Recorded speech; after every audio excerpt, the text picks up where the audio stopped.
ask yourselves, what are you doing in this time of great challenge? What are you doing to unlock minds?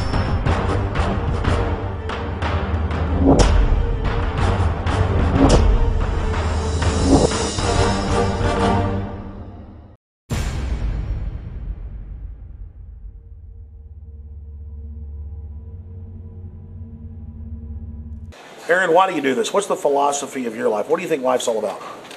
I think the importance of life is to like yourself. If you don't like yourself, nothing means anything. To like yourself means you have to respect yourself. To respect yourself means you have to take actions that you respect if somebody else did them.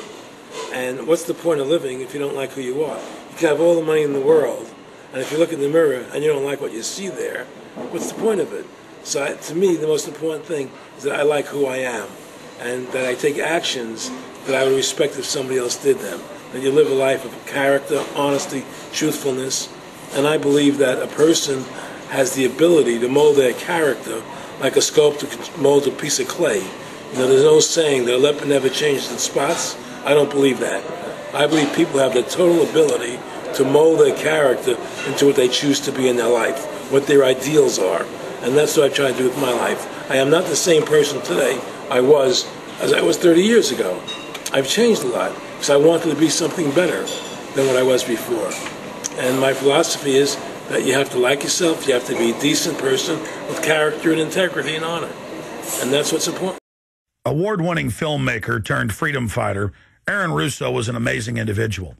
You know, he'd been battling cancer for more than 3.5 years when he began making America Freedom to Fascism, that he shot, directed, edited pretty much on his own with just the help of a few people. An amazing individual. A long life of award-winning films, of hard work, and for standing up for the Bill of Rights and Constitution. You know, when we first went and shot this interview, I put it out on the web for free, but parts of it have never been seen. So here today, you're going to have a chance to see the in-depth interview, the final interview with Aaron Russo. But his important work lives on. You know, he made one of the definitive films exposing the elite that control this nation and the world, the private Federal Reserve. And the information he put out 2 years ago rings more true today than ever. And his film, America Freedom to Fascism, and Mad as Hell, and the other great works he did just continue like ripples in a pond to light bushfires in the minds of men and women everywhere. So this film is dedicated to the one, the only, Aaron Russo. You rolling? I'm honored to be interviewed by Alex Jones, a truth seeker, fighting for justice in America. Now he's charming me. He's getting me all smiling. Here's what's happened. The Federal Reserve has created this massive inflation in America, which means that the American worker has to keep making more money to keep up with the cost of living. The more money they make to keep up with the cost of living, the less competitive they become in the world economy. So now what happens is we have to pay our workers so much to keep up with the cost of living, say, well, screw the American worker, let's go overseas now and get the cheap labor. But really, that's a war being waged against the middle class. Of course the bankers print the money. Really, this is a war being waged against the middle class. The bankers print the money. Everything they're doing is about destroying any private pools of wealth or independence. Yeah, but what I'm trying to say is, because of the inflation that they've created, they've now allowed other countries to outcompete us. You see, because other countries don't have to pay as much money as we have to pay here to our workers to survive. Yes. So now we're not competitive anymore. So we've lost our manufacturing base. We've lost our competitive. In the old days, the American worker, you wanted to buy everything American. You wouldn't buy anything from Japan, which was cheap crap. And what does that leave us? It leaves America this military force, and so the elite's giving us a deal. We'll continue to build up your military and give you homeland security jobs, shift your economy over to being the bulldog enforcer of the New World Order. Exactly. You can either do, and by controlling the economy, they force everybody into that position. That's exactly correct. That's exactly correct. And there's no more manufacturing here. We're a service economy. We do nothing. We provide nothing. We provide nothing to the rest of the world anymore. Well, first of all, Freedom to Fascism is a movie that everybody should see, because we show the fraud of the income tax. We show how judges put people in jail for no reason. We show the corruption of the justice system, and we show how the Federal Reserve came into being and how it's controlling society, and how all the central banks of the world are working together through the Bank of International Settlements in Switzerland, which is the central bank for all the central banks, and how they all work together to create this one world government, the one world order, which is what they're trying to do. So Freedom of Fascism is a movie just to get you a good basic education about how the world is really working. And I really want everybody to see that movie. Critical. In terms of the CFR, in terms of compartmentalization, I mean, there are many good people, I believe, that are part of these organizations who don't even understand what the organization's really about. People like when I was in Germany doing cancer treatment, there was a gentleman there who was visiting a friend of his who had cancer, and he was a member of the CFR, and we were talking, and I showed him the movie. He said, "Oh my God, I'm going to resign. I had no idea this was what the CFR was about." He had no idea. He was just a nice guy who thought he was in this prestigious organization. Yeah, a lot of it's about getting good people, and so you can watch them. Keep your friends close, your enemies close. Well, no, it wasn't even that. It was, a lot of people join the CFR because they think it's a prestigious organization. It'll help them in business, make good business contacts. They didn't have an understanding that the CFR is really about world domination, about how they and the Trilateral Commission, the Bilderbergers all work together, with the banks to control the people. A lot of them don't understand that. They don't see the big picture. Oh, it's CFR, it's a prestigious organization. I'll meet this one, I'll meet that one. I can do good business deals out of it. It's just business to them. The CFR wants to get the people in there that have influence and power, and so they're part of that. So they're not opposing them, It's like the whole country today is becoming the haves and have-nots. You're getting the very, very wealthy, the middle class is being destroyed, and you're getting the poor people. Isn't this just a slick mafia that took over and uses fancy PR? Well, you can call it mafia, you call it whatever you want, but it's definitely a criminal organization. There's no question about it. But it's a criminal organization that has prestige, that appears to have what's the word I'm looking for? Class style. It's like, respected. It's respected. People don't look at it as being a criminal organization. That's what a great job they've done. How could there be a war on terror and actually say that we're having a war against terrorism and leave the borders wide open? If you were the President of the United States, or I were the President of the United States, and 9/11 really happened the way they want us to believe it happened, the first thing you would do is shut down the borders so people couldn't get in the country to harm you. But they left the borders wide open because the bankers want the borders open because they want a one-world government. They want a North American Union. They don't want borders here. The 9/11 was only a manifestation. It was done to create a fear in the American public, right? So that we will obey what they want us to do. And take Richard Reed, the shoe bomber.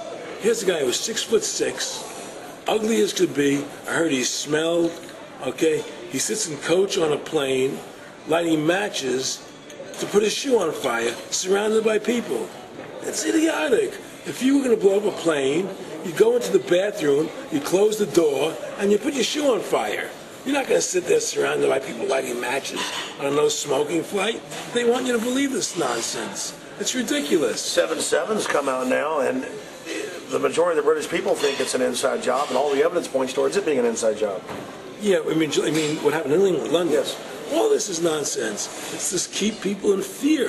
It's this endless war on terrorism that doesn't really exist, so people will submit to whatever the government wants them to submit to. Searches, check your shoes, have ID cards, put chips in you, where you become servants to the elite. That's what this is all about, Restore America's republic to what it's supposed to be, get the bankers out of our government, get the bankers out of our government. Government should stop borrowing money from the banks.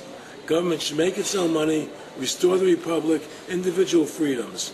That's what this country's about. And until we do that, we're gonna be slaves. And Iraq was using, Saddam wanted to start using euros instead of dollars, right? He was messing up their whole consumption. Iran wants to start using euros instead of dollars. They have. Okay? So I'm saying what they're trying to do is preserve their power. And one lie leads to the next lie, leads to the next lie. And until you get to the root cause of 9/11, which is supposedly the war on terror, we'll never solve our problems here. Should we send more troops into Iraq? Should we not send more troops into Iraq? Well, the truth is, the fact is, that it all goes back to this war on terror. Where did 9/11 come from? That's the root cause of everything. And until we have a full investigation, find out why Building 7 fell down, why they shipped all the steel out of America so quickly, from the buildings, why all the things that don't make any sense about 9/11, until we find out why it really happened, we'll never understand why there's a war on terror. And we'll never be able to prove that the war on terror is a phony. Nick and I discussed many things. One of the things we discussed, or he brought up in conversation, was reducing world population, and felt that there were too many people in the world. In a way, I agree. There are too many people in the world, but I don't think I have the authority to say who's going to die and who's not going to die, But they felt that they wanted to reduce world population, and he felt that it should be reduced by half. He even mentioned to me once they were having a real problem trying to solve the Israel-Palestinian problem. And he talked to me once about they were playing with the idea of bringing Israel to Arizona, and taking all the people from Israel and giving everybody $1 million and setting up Israel in the state of Arizona. Unbelievable.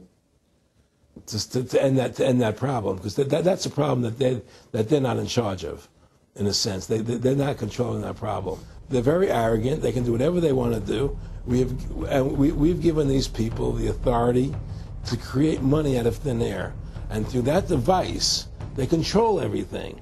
And if you want to win the battle to stop that, you have to deny them the ability to create money. It's only because they can make money that they have all this power. They literally have the money machines. They have the money machines. They can print it. They can do whatever they want to do. They own everything. Aaron, we take over pretty quick. If we were the guys that issued the money, everybody had to come give us real assets for the use of this money we just printed up. People. I tell people, why in the world does the American government borrow money from the banks when they have the ability to create it themselves without borrowing it and paying interest on it? Why? And nobody can answer that question. Not one politician ever raises that. Why does the American government borrow money when they can create it without paying interest? Well, we did create it up until 1913. And so people say, well, because if the American government does it, it'll create inflation. That's the answer. I say, well, let's look at it. The American government has the Federal Reserve do it, which creates the same inflation as if they did it. But also with the inflation, now you're getting massive debt. So with the Federal Reserve, you have inflation and debt. Now, if the American government made the money, backed by gold, which limited the amount they could make, you wouldn't have debt and you wouldn't have inflation. But inflation was only about 50% from the 1780s, I've looked it up, until the late 1800s.